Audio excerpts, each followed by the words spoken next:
एक बहुत ही गरीब परिवार है, केवल राम जी, पत्नी आप हैं, पर संत सेवा में बड़ी। जिसको ठाकुर जी से प्रीति होगी उससे संतों से प्रीति होगी, और जिसे संतों से प्रीति है वो ठाकुर जी से जरूर प्यार करेगा।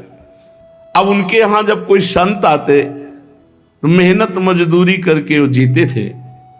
वो किसी सेठ बनिया से कुछ उधार ले लेते, संतों को पवा देते, फिर मेहनत मजदूरी करते, पैसा देते। एक दिन बहुत बड़ी मंडली आ गई जिसमें सैकड़ों की संख्या में संत थे।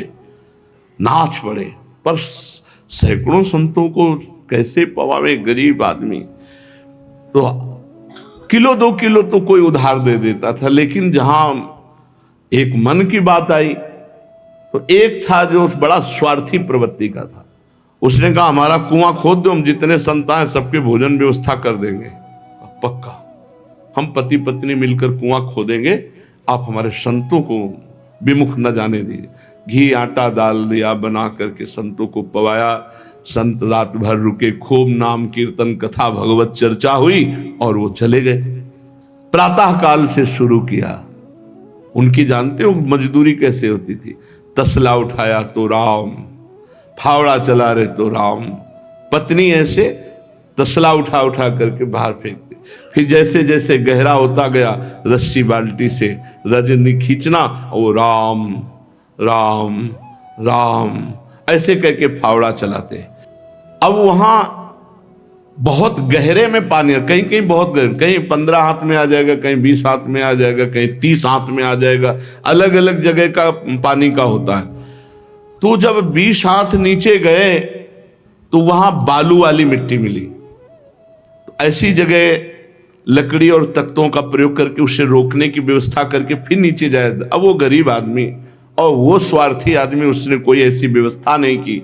वो और नीचे जब गए तो बहुत संभाल करके उन्होंने काटा, लेकिन 30 हाथ के नीचे जब गए तो वो फट गया पूरा का पूरा। केवल राम जी के ऊपर कुआं नीचे से जहां बालू का था 50 मन मिट्टी ऊपर से सब गिर गए। अब उस समय जेसीबी का जमाना तो नहीं था। अब बहुत लोग परेशान हुए। उस सेठ ने कहा उनकी पत्नी से, हम तुमको धनराशि दे देंगे, शांत रहो, खाओ पियो, मरना था तो मर ही गए। अब वो राम राम नाम की महिमा लिखित बात है, कोई अब दृष्टांत नहीं दे रहे। भक्तमाल उठाकर कुबा केवल राम जी का चरित्र देखो, और भक्तमाल के रचयिता त्रिकाल सिद्ध महापुरुष गुरु के आदेश से श्री नाभाजी महाराज, अगर उनकी बात पर संशय करे तो उससे बड़ा नास्तिक कौन हो सकता है? गुरु कृपा से क्या नहीं हो सकता? कहो कृपा से कहा ना होई। उनके गुरु ने आशीर्वाद दिया, जिस महापुरुष का चिंतन करोगे आके चरित्र बता जाएगा। अब ऊपर से माटी और पूर दी गई, समाधि लग गई। वो स्वार्थी आदमी कुछ चंद रुपए, चंद भोजन सामग्री दे दी। पत्नी दुखी तो हुई, पर चलो क्या, भगवान की लीला मानकर 1 महीना व्यतीत हो गया। वहां से राजा की सवारी निकली तो वहां थोड़े वृक्ष थे, कुछ क्षण रुके तो उनको आवाज सुनाई दी, राम राम। तो उनका यार आवाज है, कोई दुख में है, आवाज को ढूंढो। सैनिक तुरंत खोज के तो आवाज भूमि से। बोले महाराज आवाज तो इधर भूमि से आ रही। कान लगा के सुना राम राम। लोगों से पूछा यहाँ? बोले हाँ, अभी 1 महीने पहले की बात है, आप कुआं खोद रहे थे केवल राम जी और वो फट गई रजर। तुरंत सैनिक लगाए, खोदो। अब वो तो राज आज्ञा, तो हर व्यवस्था से तुरंत लगे। थोड़ा समय लगा, खोदते हुए जब पहुंचे तो जैसे गुफा बन जाए, एक गुफा बन गई थी। उसमें आराम से बैठे थे, थोड़ा भार पीठ में लगा तो कुआं थोड़ा सा ऐसे निकल आया था, और सामने शीतल जल झारी और सुंदर भोजन, चिदानंद भोजन, न लघु शंका लगेगी न सोच। राम राम पूरे स्वस्थ। 1 महीने बाद जब निकाले गए तो राजा चरणों में गिरा, कैसे तुम बच गए? पूरा सब आश्चर्य। उनका मुझे कुछ नहीं पता है। तो राम राम राम, बस नाम का प्रताप, नाम का प्रताप। प्रहलाद जी को, मीरा जी को जहर पिलाया गया, क्या क्या, एक नाम का प्रताप। और सही बात, भगवान शंकर रा कह के जहर पी गए और मार्ग से पैक कर दिया, यही गले में रुक गया। तुम रोक के दिखाओ एक बूंद, पूरा हलाहल जहर नाम के प्रताप से।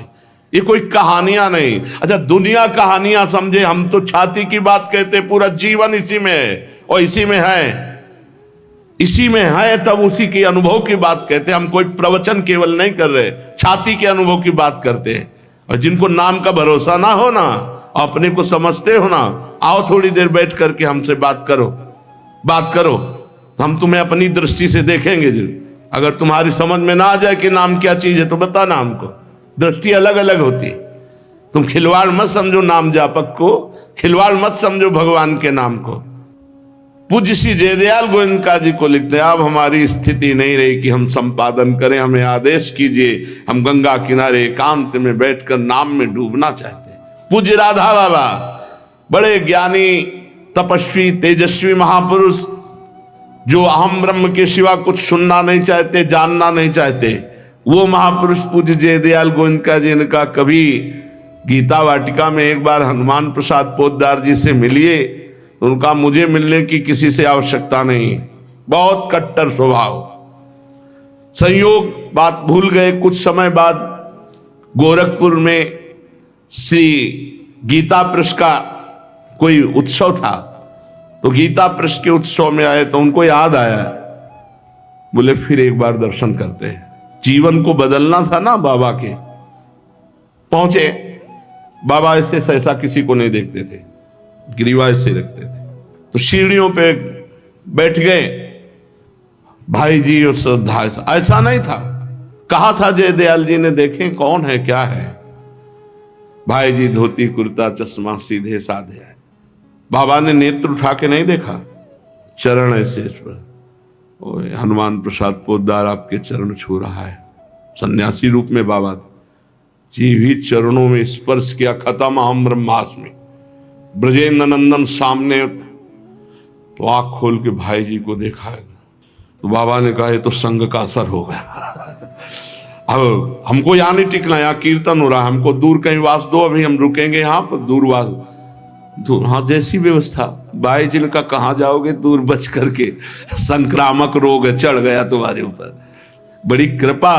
कितने ऐसे दाता देखे गए है जो दे करके गर्व करते हो, ये पैर छू के दे दिए, पैर छू के।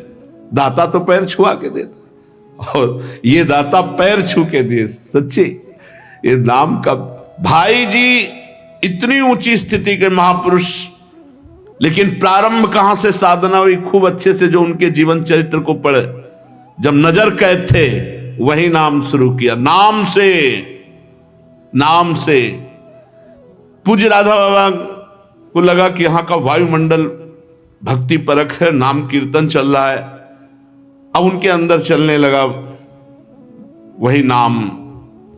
बहुत काटा, बहुत काटा, बार बार काटते, अपना चिंतन आता ही नहीं, वही नाम, वही सामने ब्रजेंद्र नंदन ललित त्रिभंगी।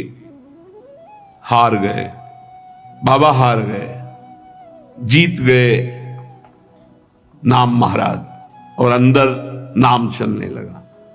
फिर इसके बाद बाबा ने कहा अब यहां नहीं, वृंदावन जाएंगे, क्योंकि ब्रजेंद्र नंदन ने अपनी तिरछी कटाक्ष जिससे मारी न, चाहे परमहंस सुखदेव जी हो, चाहे राधा बाबा हो, चाहे मधुसूदन सरस्वती, जो बड़े बड़ों को गिरा दिया, बड़े बड़ों को अपना दासत्व प्रदान कर दिया।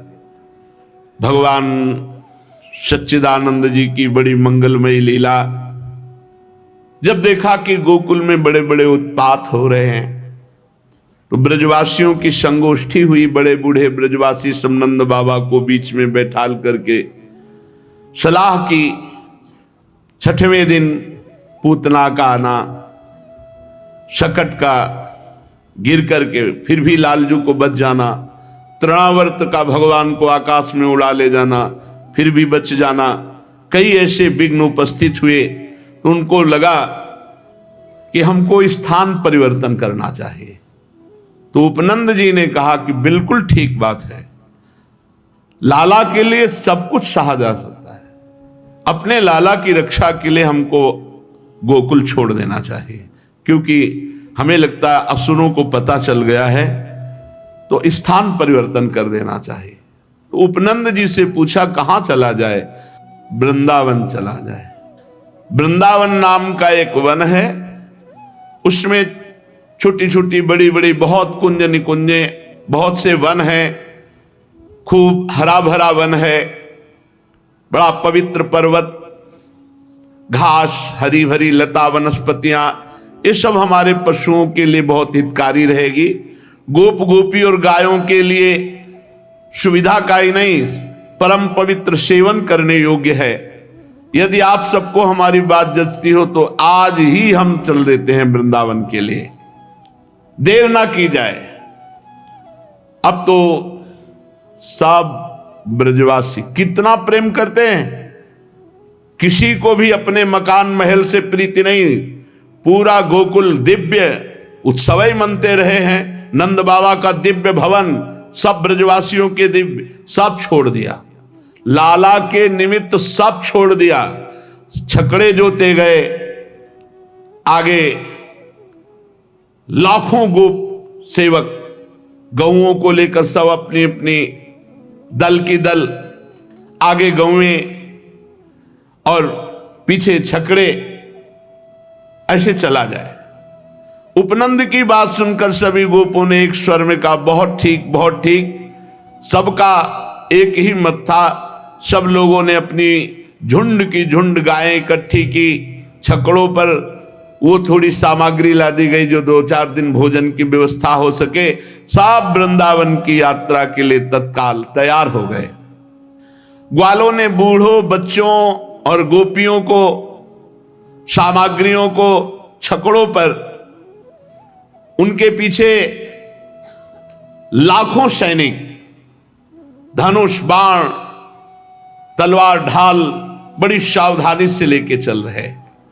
गौ बछड़ों को आगे कर लिया, पीछे पीछे सिंगी तुरही जोर जोर से बजाते हुए चले। तो ब्रजवासी ब्राह्मण भी आगे वेद मंत्र उच्चारण करते हुए चल रहे हैं। कितना प्यार है प्रभु से। सब घर मकान सुविधा सब छोड़ दी, वृंदावन के लिए चल पड़े। ये ब्रजवासी जैसे कौन प्रभु को प्यार करेंगे। गोपियां नवीन नवीन वस्त्र धारण करके, गले में सब आभूषण धारण किए हुए, स्वर्ण आदि रत्नों के रथों पर सवार हैं, और वो सब भगवान श्री कृष्ण के प्रेम में डूबी हुई है। उनकी लीलाओं का गायन करती हुई जा रही। यशोदा रानी रोहिणी जी भी वैसे ही सज धज कर अपने प्यारे पुत्र श्री कृष्ण और बलराम को एक छकड़े पर विराजमान करके दोनों बालकों की बातें सुन सुन करके अघाती नहीं और सुनना चाहती हैं। भगवान श्री कृष्णचंद्र जो पूछते हैं, माता मैया ये हम लोग कहां जा रहे हैं? मैया उत्तर देती, मेरे लाला वृंदावन नामक एक वन है, उस वन भूमि में जा रहे हैं। श्री कृष्णचंद्र जो आश्चर्यचकित होते हुए बोले, तो हम घर कब लौटेंगे? पुत्र के इस प्रश्न पर यशोदा मैया कहती हैं, अब हम लोग घर नहीं लौटेंगे, अब हम वृंदावन में ही वास करेंगे। श्री कृष्णचंद्र जी का उल्लास बढ़ जाता है। वे कुछ देर बलराम जी के साथ, जैसे सकटा चल रहा है सकट, तो वृक्ष ग्रह आदि जो रास्ते में मिलते हो घूमते से नजर आते हैं। अच्छा मैया ये बता वृंदावन कहां है? तो इसका उत्तर यशोदा मैया इशारा करती कि रोहिणी जी से तुम ही दे दो। तो कहते पुत्र यमुना याह पारे, यमुना जी के पल्ली पार, मेरे लाला उस पार वृंदावन है।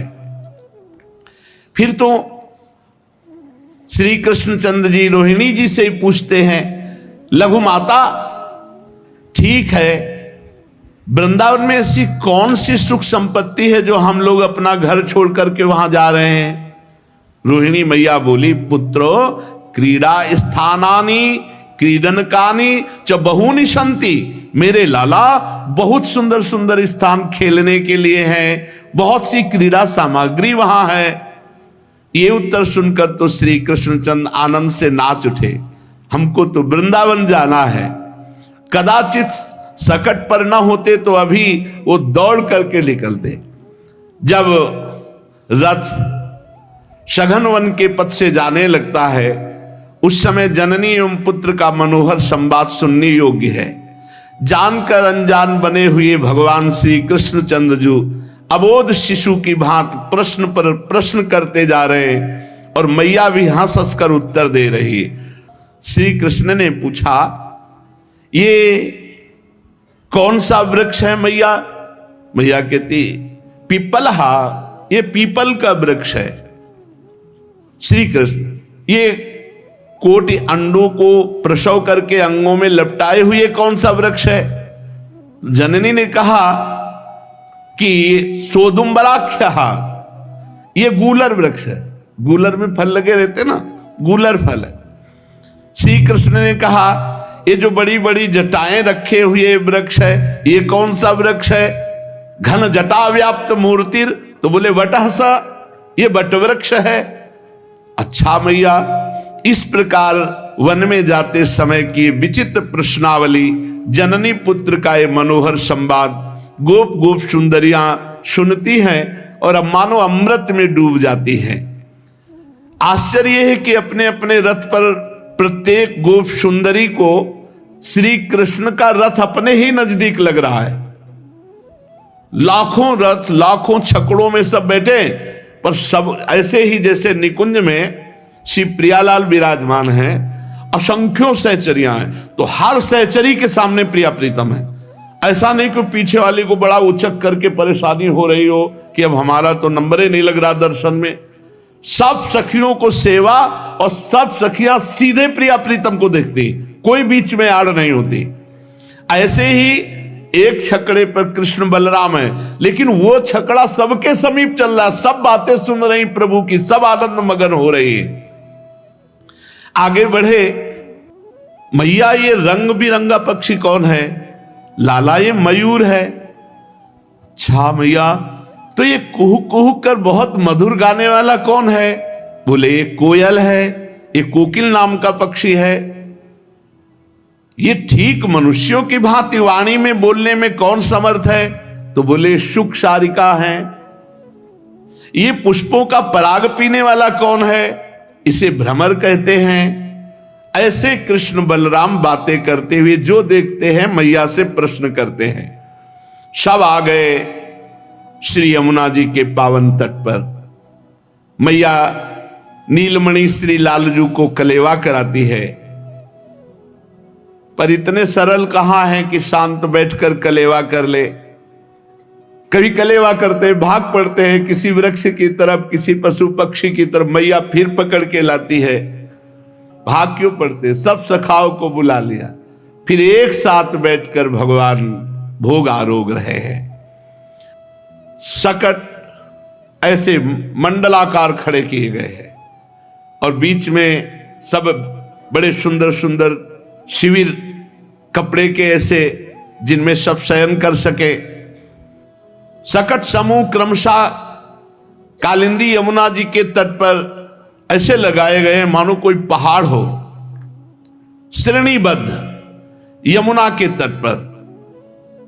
क्योंकि सब नवीन नवीन भी गोप बालक हैं, कोई जंगली पशु ना आ जाए, और हजारों सैनिक लाखों की संख्या में धनुष बाण तलवार ढाल लिए हुए सकट के पहले वो खड़े हुए हैं। यमुना तट घटमान में खलाल लाल शाह शिव इति करुणया कुलिश करेणाकृत पक्षिच्छिदा कनकगिरि कैलास गौरी गुरु प्रभति महामहीधर राज निकर्णाम पंक्ति भूय चलंती कुमार श्रेणी रिव सकटानि पथ जनैर वृद्यस्यन्तः। ऐसा लग रहा है कैलाश पर्वत विराजमान हो गया। इतने सुंदर सुंदर शिविर लगे हुए हैं, सकट हैं, आसपास सब सैनिक है, और बड़े बलवान गोप बड़ी सावधानी से वीरासन में बैठ करके सबकी रक्षा कर रहे हैं। ऐसा प्रतीत होता है मानो सैन्य बल ही मूर्तिमान विराजमान हो। आकाश से भी कोई नहीं आ सकता, पृथ्वी की तरफ से भी कोई आक्रमण नहीं कर सकता। ऐसे वीरासन में बैठे हुए, दिव्य धनुष बाण लिए हुए सब सावधान हैं। यमुना पार होने की व्यवस्था के लिए पहले ही नावों की व्यवस्था की गई है।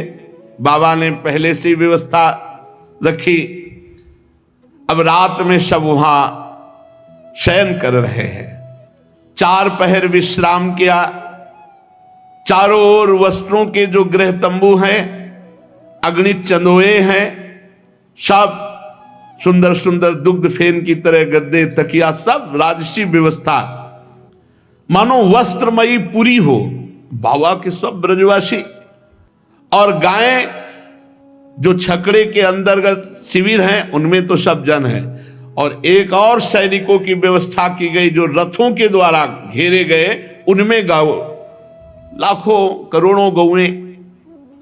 अब यहां गौ दोहन उतने जितने से प्रयोग हो जाए, क्या सब बछड़े पिए, क्योंकि दही जमाना, मंथन करना, ये तो सब रास्ते में थोड़ी हो सकता है।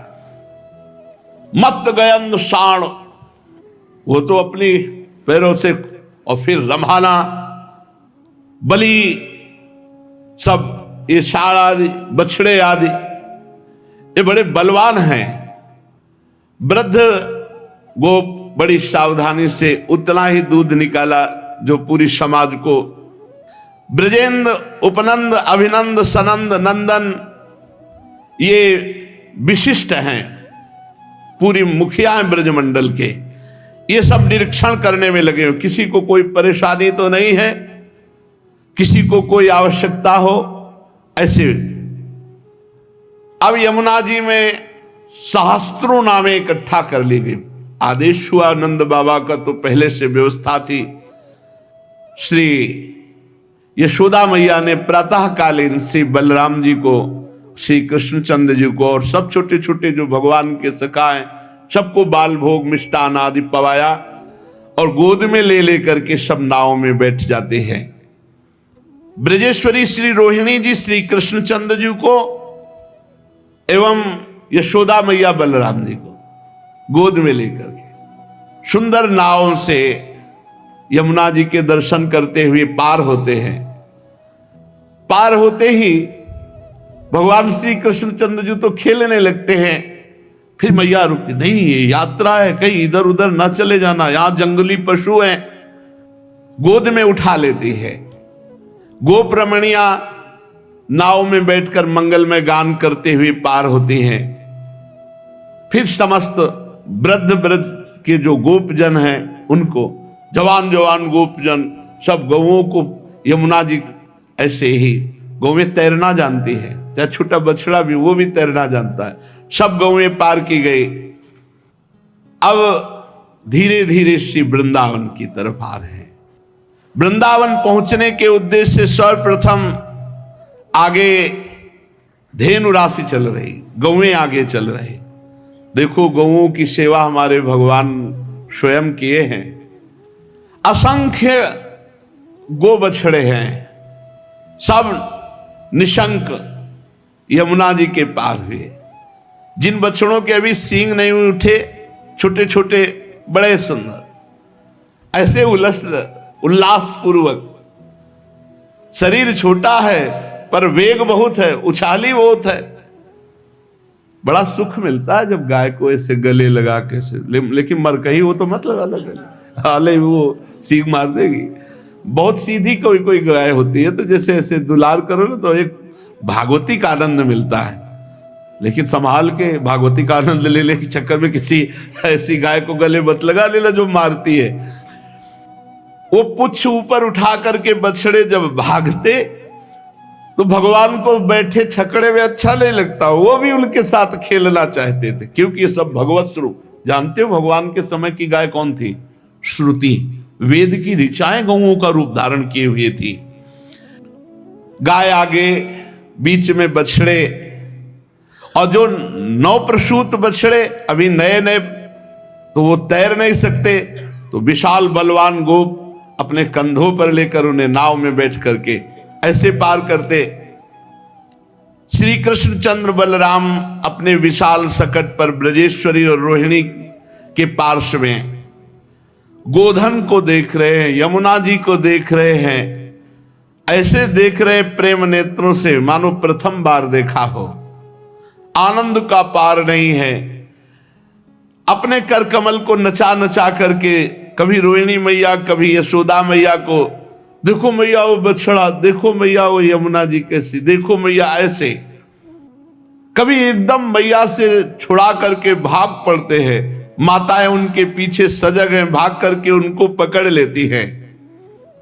धीरे धीरे वृषभों का दल सब कालिंदी के उस पार, सकट श्रेणी चल पड़ी। ब्रज सुंदरियां श्री कृष्ण यश गायन करते हुए जा रही हैं। राम श्याम तो मैया जरा सा असावधान होती रथ से कूद पड़ते हैं, अपने सखाओं की तरफ भागते। कभी गैया के मैया सावधानी रखकर फिर भागती है, उनको पकड़ के लाती है। सुबल श्री दामाद सखा उच्च स्वर से जब आवाज करते हैं, भगवान भी आवाज करते हैं। एक दूसरे को बड़ा आनंद मंगल करते हुए श्री धाम वृंदावन की तरफ आ रहे हैं। वृंदावन का क्या कहना, जिधर दृष्टि डालो शोभा ही शोभा, क्योंकि सच्चिदानंद प्रकाशित है भगवान के समय। तो भगवान श्री कृष्ण बलराम, अब गुप्त रूप से एक चमत्कार हुआ। विश्वकर्मा जी जब थक करके सब गोपगण आए और शयन किए, अपने अपने छकड़े अर्धचंद्राकार लगा दिए, तो विश्वकर्मा जी ने भगवान की आज्ञा से दिव्य वृंदावन में दिव्य निर्माण, क्योंकि वृंदावन तो लता पता, बाबा का महल, नंद उपनंद सबकी वैसे ही व्यवस्था जैसे गोकुल में थी, ऐसे ही भगवान ने वृंदावन में व्यवस्था की। पूज्य राधा बाबा अपनी वाणी जी में लिखते हैं कि रात्रि में विश्वकर्मा ने पूरी की पूरी नगरी ऐसी बना दी जैसे गोकुल में सबके वास्ते, वैसे ही भगवान की आज्ञा से विश्वकर्मा ने वास की व्यवस्था की। वृंदावन हर समय हरित रहता है, कभी पतझड़ नहीं होता वृंदावन में, क्योंकि सदा बसंत की उपस्थिति रहती है। बड़ा मनोहर गोवर्धन गिरिराज जी का जैसे स्पर्श कर लो ऐसे ना, तो करोड़ों तीर्थों के अवगाहन से जो लाभ मिलेगा ना, वो गिरिराज जी के दर्शन स्पर्श से सहज स्वाभाविक। अरे अपने लोग बाजी जीत गए यार, कहां बैठे, घर में बैठे प्रभु के, कोई द्वार में थोड़ी है, कोई संसार में थोड़ी है, घर में बैठे हैं प्रभु के। कितना बस यही तो ठसक भूले हुए हैं। क्या भजन भज न, संसार का चिंतन ना हो तो फिर भज अपने आप हो रहा है। एक समर्पित को क्या भजन, जहां समर्पित है उसी का तो चिंतन चल रहा है। और हमारे है कौन? हाँ भाई, हमारी इसलिए बात समझ में नहीं आती कि भजन नहीं होता, ये हमारी समझ में नहीं आता। ये हमें समझ में आज तक नहीं आया कि भजन नहीं होता, ये बात कैसे, मतलब ये समझ में नहीं आया। जब आपका कोई है नहीं तो फिर आपका चिंतन क्या होता है? जैसे मेरे तो गिरधर गोपाल दूसरों न कोई, तो मौसी हो फूफा हो तो उनका चिंतन है, जीजा हो जिज्जी हो उनका चिंतन करे, संसार के कोई संबंध। आपका कौन है? कौन है? किसका चिंतन करोगे? तो जिनके हैं उनमें भगवत भाव कर लो, और जो विरक्त है तो हम कहते हैं तुम्हारे है कौन जो चिंतन कर, किसका चिंतन करोगे? भगवत मार्ग में चलने वाले उपासक का चिंतन, और कैसे क्या हो सकता है चिंतन? प्रियालाल किसी और कोई है ही नहीं तो चिंतन किसका करोगे? चिंतन, हमारा चिंतन, हमें जैसे कभी कोई कहता है कि हमारा भजन नहीं होता, तो हमको ये लगता है कि होता क्या है, तुम हमें बताओ क्या होता है तुम्हें, आखिर क्या दिमाग में चलता है, क्या दिमाग? बिटिया का ब्याह करना है, उसके लिए लड़के की हमें शादी कर ली है, लड़के के है क्या कुछ, तो क्या चिंतन करना है भाई? गृहस्थ आदमी कहे तो उसके पास सैकड़ों समस्याएं हैं, उसमें वो उलझ सकता है। आपकी समस्या क्या है? दवाई, कपड़ा, भोजन है। अपने लड़के को जितना गृहस्थ जन प्यार नहीं करते होंगे, उससे ज्यादा श्री जी आपको प्यार करते हैं। तो आप विचार करो फिर अपना चिंतन क्या होना चाहिए। फिर तो बहुत मतलब हम बेईमान हैं कि अपने इष्ट के चिंतन को छोड़कर और कोई चिंतन, हमें समझ में नहीं आता कि हम यार चिंतन करें तो किसका करें, किसका चिंतन करें, क्या चिंतन होता है। बस यही आप अपने से प्रश्न करो, आपका है कौन, फिर चिंतन के यहाँ फिरे स्वार्थ आपने भजन गए फिरे। आप सच्ची मानिए, करवट बदले ना तो विपिन घन कुंज रति केले भुज मेले, बस सुनते रहो, चल रहे। ब्रजनव तरुणी कदम मुकुट मणि श्यामा आज बनी, आंख मूंदे पड़े चल रहे। क्यों, अब और चलेगा क्या। कई वाणी हरिवंश की, कई हरिवंश है ना, कोई जगह नहीं सोचने की, किसको सोचे। न कर्जा देना है, न कर्जा लेना है, न खेती बोना है, न खेती कटवानी, न लड़का न बच्चा। अब तुम्हारे और चिंतन क्या रह गया हमें बताओ। न तुम्हें खाने की चिंता है, न कमाने की चिंता है, न तुम्हें क्या परेशानी। तो चिंतन किसका, कोई चिंतन नहीं। तो हम कह रहे चिंतन कैसे नहीं होता, भगवत चिंतन क्यों नहीं होता। हमारा तो धंधा है वही, हमारा तो नशा है वही, हमारा जीवन वही है। कैसे, और इतनी बड़ी पावर शक्ति वृंदावन से मिलती भजन की कि आप बाहर जाके देखो कितना विक्षेप है, और यहां देखो हर विक्षेप को रौंद कर भजन की तरफ वृत्ति को प्रवाहित कर देना, ये वृंदावन धाम की कृपा है। सच्ची कहते हैं वृंदावन धाम में इतनी पावर शक्ति है कि हमारे विक्षेपों को रौंद करके हमारे अंदर भजन की वृत्ति बढ़ा देती है। इसलिए ये लाभ न चूके, अगर इस बार चूक गए तो ऐसा अवसर नहीं आएगा। ए हरि भज, इस शरीर का परम लाभ हरि भज। मत चिंता कर धन की, मत चिंता कर, जैसे पलक झपकती अपने आप ऐसे अपने आप तेरे आगे धन आएगा। स्वामी जी महाराज, अन मांगे आगे आवे गो, जीव पल लागे पल को। चिंतन, अपने से प्रश्न करो कि चिंतन किसका हो रहा है, क्यों हो रहा है, मतलब है क्या विषय। हम यही नहीं समझ पाते कि आप चिंतन बिना कोई रह नहीं सकता, ये पक्की बात है, चिंतन होता है, लेकिन चिंतन किसका होता है ये खास बात है। तो आपका है कौन जिसका चिंतन होता है, ये बात हम अभी तक नहीं समझ पाए हैं। शायद आगे समझ जाए कि साधक जो उसने भजन के लिए वैराग्य लिया है, जिसने सारे संबंध छोड़ दिए हैं, जो केवल भगवान का आश्रय लिए हुए और वो भगवत सेवा में, भगवत धाम में, गुरुजनों के सानिध्य में रह रहा हो, उसका वो कह रहा भजन नहीं हो रहा, मतलब हो क्या रहा है। फिर वृंदावन में प्रवेश किया कृष्ण बलराम, पूरा ब्रज परिकर पहले से व्यवस्था कर रखी थी विश्वकर्मा जी ने। वृंदावनम गोवर्धनम यमुना पुलिना निज, कहाँ वास कर रहे। एक निम्बुआ घाट है, तुम जानते होगे, गंगा के किनारे, तो काफी समय तक वहां वास किया। बड़ा एकांत तो गंगा जी के किनारे, तो वहां सौभाग्य मिला गर्ग संहिता के स्वाध्याय का। गर्ग संहिता का जब स्वाध्याय हुआ तो गिरिराज जी महाराज जी की महिमा, बहुत विरक्ति स्थान है, मतलब कहीं फल फूल मिठाई इन सब के कहीं कोई गुंजाइश नहीं। गंगा किनारे बहुत कष्ट में जीवन, मुश्किल से अगर पेट भर जाए तो बहुत बड़ी बात। त्रिकाल गंगा स्नान, एकांत सेवन, किसी का आना जाना, किसी का नहीं आना जाना, वही जो बारी लगाते हैं वही भले राधे श्याम बोल के पूछ ले बाबा तरबूज ले गए क्या, नहीं तो और कोई पूछने आ।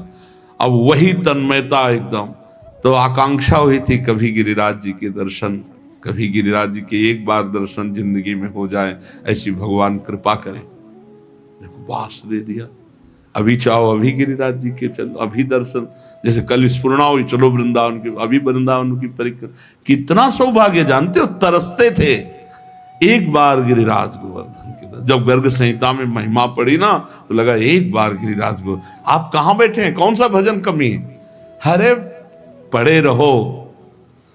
दरवाजा जब नहीं छोड़ता ना कुत्ता, तो धर्मात्मा पुरुष को रोटी खाना अच्छा नहीं लगता, पहले लगता उसको एक दे आओ। तो धर्मात्मा पुरुष के ऐसे होती हो परमात्मा, जब परमात्मा के द्वार में पड़े हो तो तुम्हारा कल्याण, तुम्हारा मंगल, तुम्हारा भोजन व्यवस्था, वस्त्र व्यवस्था, वो सब नहीं करेंगे, पक्का करेंगे। तो बोले फिर आप 5-5 दिन भूखे रहे तो देखो एक बात होता है कि जब भगवान किसी को जगत के लिए तैयार करते हैं तो उसको विशेष कसते हैं, ये ध्यान रखना।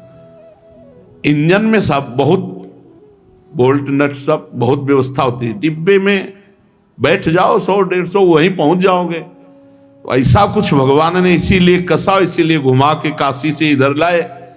नहीं हम उत्तर नहीं हो पाते यहाँ, जानते हो ऐसे ऐसे प्रश्न करता आते हैं कि अगर काशी से ना आए होते ना विश्वनाथ जी के तो उत्तर नहीं हो सकते थे।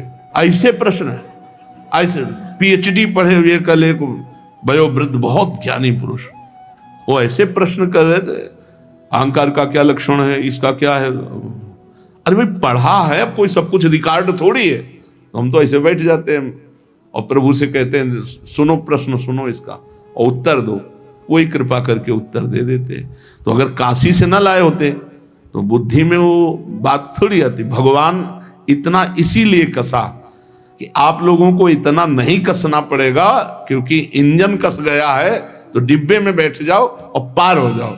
अब डिब्बे में ना बैठो, कुछ ऐसे भी होते हैं हवा लेने के लिए बाहर लगा खंभा, नहीं डिब्बे से नहीं होता। अब उनको तो पता नहीं हो, डिब्बे से ऐसे बाहर हवा लेने लगा खंभा,